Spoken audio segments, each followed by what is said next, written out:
What is going on, guys? It's Rob from Heroes Avenue. Happy New Year. In one of my previous videos, I asked you guys a question to help me make this video. And what I wanted to see was how subs of this channel would define Marvel's formula. And I asked this both as a Marvel and a DC fan, though I have to put it out there that DC has been my jam for most of my life, both comics and movies. I'll get to what some of you guys had to say later on in the video, and I definitely took into account some of your guys' comments when making the list I will describe below. As a huge DC fan, it has become increasingly frustrating over the years to see critics heap praise on an MCU film only to heavily criticize and nitpick DC films to death.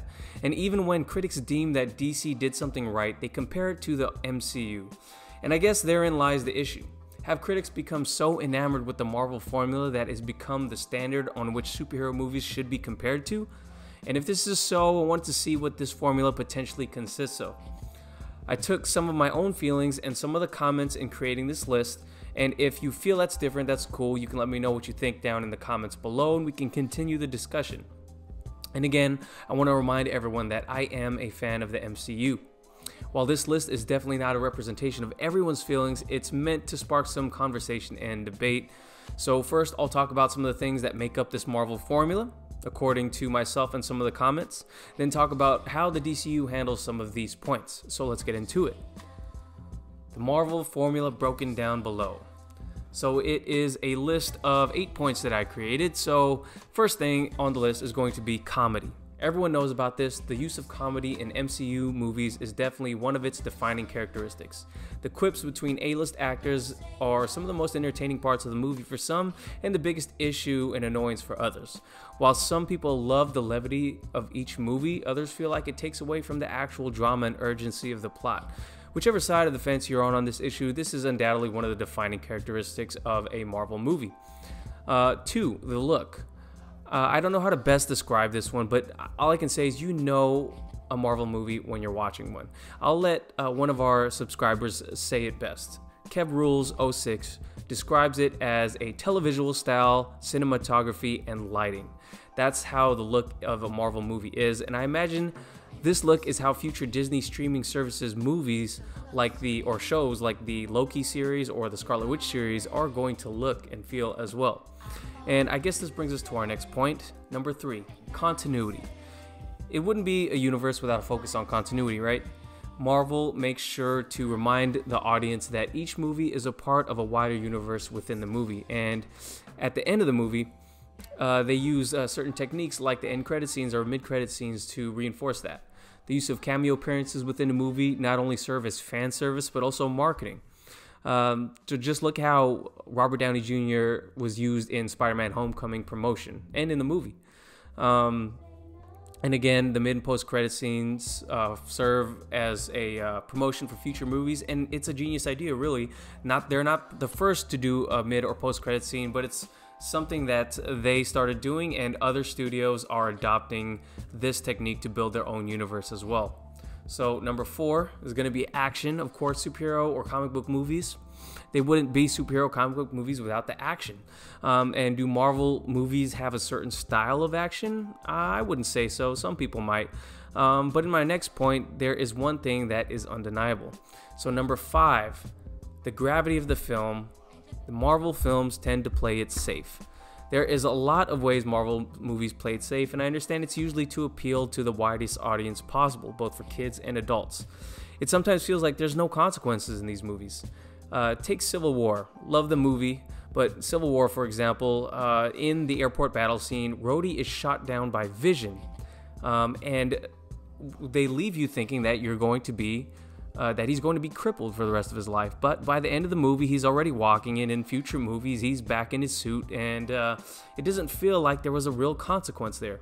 By the end of that same movie, Cap and Tony have this epic fight sequence, only to have Cap send him a peace offering by way of the telephone at the end of the movie. And even when there are deaths in the Marvel universe, like Quicksilver, for example, in Age of Ultron, the movie made sure to not get you heavily invested with the character before killing him off. Avengers Infinity War, I actually love the movie, but we all know that a lot of these characters are coming back. They announced a Spider-Man movie is going to be happening right after Avengers 4, so when Spider-Man gets dusted, even though it was a great performance by Tom Holland, it doesn't feel like there's any consequences. But I have to say again, guys, I really love Avengers Infinity War. I go into these movies knowing that I am probably going to leave with a happy ending at the end of the day. And for a lot of people, superhero movies need to have a happy ending. So they play it safe. Marvel movies tend to play it safe. Number 6, a focus on the hero. While Marvel has been doing better with their villains as of late, it is a fact that a part of what made the MCU what it is the focus on the hero.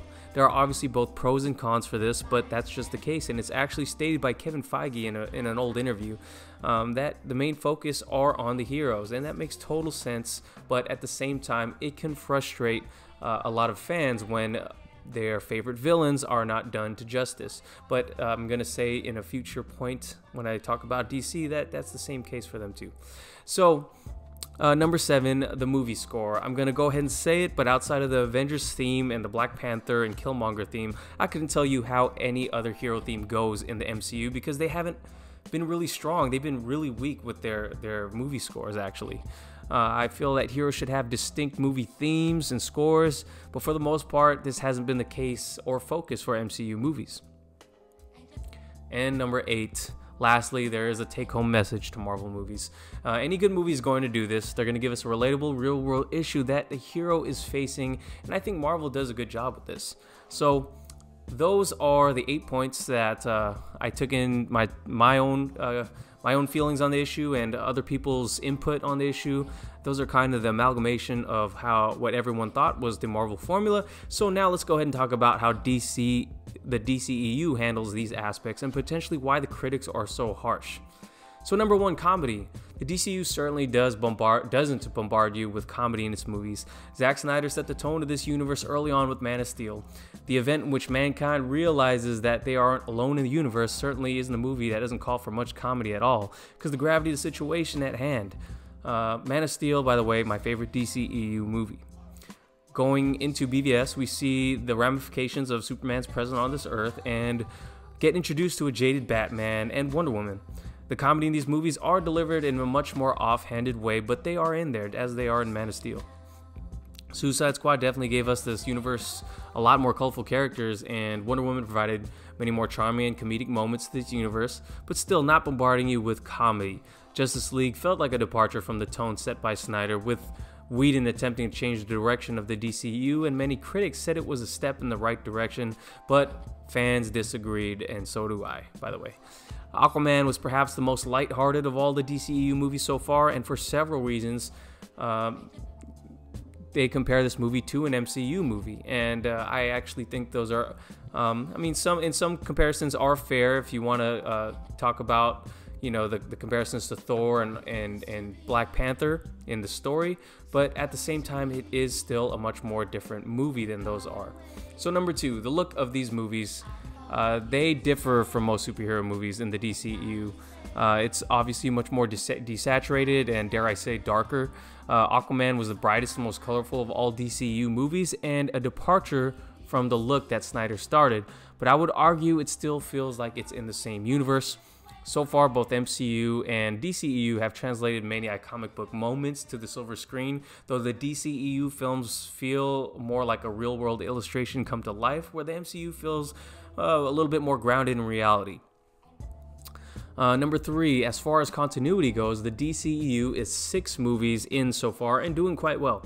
Of course, there are a lot of plot threads left hanging, such as the Robin suit in BVS or the Darkseid references in Justice League that might never get answered given how WB handled Zack Snyder, #release the Snyder Cut. But I would argue that the continuity of this universe still holds. It is quite unfortunate that we will never be able to see the universe unfold in the way it was intended, but we have to accept that now.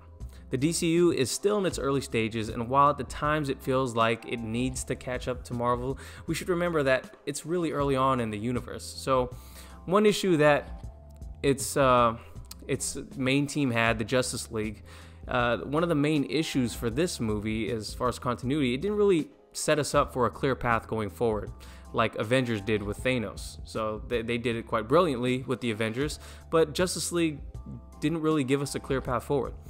In this context, we'll have to see where Walter Hamada leads us. For now, it looks like the focus will be on standalone movies with clear connections to the wider universe as a whole. And also, the success of the upcoming Out of This Universe Joker movie will probably have a lot to do with where the focus is on the future. So number 4, the action in the DCU has been absolutely incredible for the most part. I think in this area, this isn't an aspect where critics will be too harsh on the DCEU, although I will be a little bit harsh in the fact that not every movie has to be a world-ending dilemma. For example, Suicide Squad should not have, been a movie in which the Enchantress turns people into zombies and there's a big explosion in the sky, beam in the sky again. That's the only one criticism I would have for the DCEU in regards to the action, but otherwise everything has been beautiful. Number 5, as far as gravity of the films go, where Marvel plays it safe, the DCEU has been a mixed bag. As I stated before, Man of Steel and BVS did something outside of the norm with superheroes. The stories were ambitious, layered, and dealt with complex issues and told the stories in such a way that made you look at these iconic heroes in a new way. Superman, for example, doesn't start off as Superman in Man of Steel. Perhaps the most controversial part is when he kills off Zod, and it's what sets him on the path to becoming the Superman we know. And we didn't get to see the full vision realized with Zack Snyder. With Suicide Squad, WB tried to play it safe by allowing they allowed a trailer company to edit the film. They changed up David Ayer's original vision of the film, and they allowed a trailer company to do it because of how much buzz and excitement the trailers were getting from Suicide Squad. Wonder Woman was a great movie that shined, especially when focusing on the relationship between Steve Trevor and Diana. The death of Steve Trevor in the movie made us feel like there were actual consequences in the movie. With the upcoming Wonder Woman movie, we'll see if those consequences actually stick. Justice League didn't seem to give the audience any sense of urgency. It felt very much like a safe movie, and there was a ton of behind-the-scenes drama going on with that movie. So I'm not going to fault the universe as a whole for it. But Aquaman is a movie that many would say swung for the fences, and I've heard that term, or I've heard that phrase thrown around a lot, and I do believe it does, in terms of storytelling and action especially. So again, it's a movie where the fate of the world is at stake, but I would say this is a movie that does not play it safe for many reasons, and I've mentioned and talked about it a lot in previous videos. So number 6, like MCU movies, DCU movies tend to stay focused on the hero, and I would argue the most fleshed out villains in the DCU are General Zod and Ocean Master, with Black Manta showing a lot of promise. But yes, superhero movies should generally focus on the hero. One of the instances in which people will point to say where the villains actually shined was The Dark Knight. But to be fair, Dark Knight was amazing. Heath Ledger gave us an incredible performance, one that cannot be matched, I believe. But at the same time, the hero is outshined by the villain, and in a superhero movie, we want our heroes to shine. So I think both universes do really well in this regard. And number 7, as far as film scores are concerned, without a doubt, DCEU has been killing it. The only movie in which there are issues is Justice League, a movie in which WB messed with and threw Danny Elfman in at the very last minute. He had to create the score looking at storyboards and not actual film. But even in this movie, we got a cool Flash theme out of it. The point is that now, after 6 movies, each character has a unique and distinct theme, which is awesome. I can't say that for the MCU. The only thing I recognize in the MCU is probably the Avengers theme and the Black Panther themes. And number 8, take-home message of the movie. I think both of these universes managed to deliver take-home messages that can resonate with people out there. Whether you choose to manage to see them depends on the viewer. The difference is in the manner in which they are delivered throughout the movies, obviously through the storytelling of the director. So after going through all of these points, we ask the question, why are the critics so damn harsh to DCEU movies? Now, after looking at these points, it is my belief that there is a precedent that was set early on for critics to be critical of the tone set by Zack Snyder. They got a taste of a more light-hearted way of storytelling by way of MCU movies, and given how much more established the MCU is now, there's become an establishment bias, just like there is in politics and other things. If we are looking at these points, the biggest differences is how the universes use comedy, and the fact that Marvel has played it safe to an extent.